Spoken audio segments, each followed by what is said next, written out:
truth because it was God. And God was from the beginning. In Hebrews chapter 13, verse 8, it says that Jesus Christ is the same yesterday, today, and forever.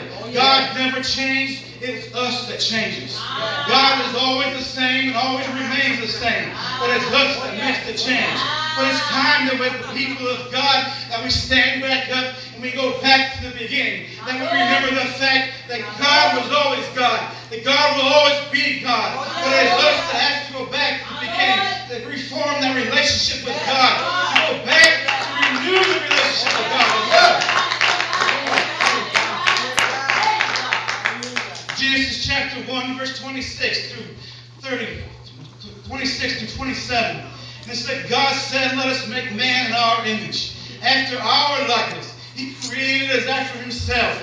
And he said, let them have dominion over the fish of the sea, and over the fowl of the air, and over the cattle, and over all the earth, and every creeping thing upon the earth.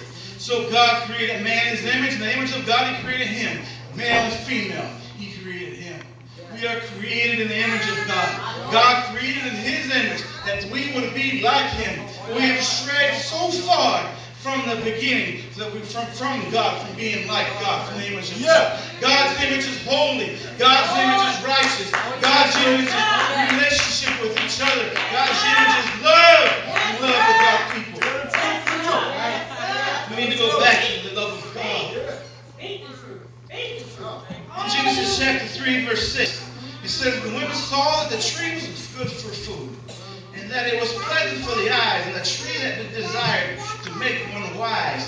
She took of the fruit thereof and did eat. And God gave also unto her husband, she gave also to her husband, and he did eat. And the eyes of both of them were opened, and they knew that they were naked, and they sewed fig leaves together, and made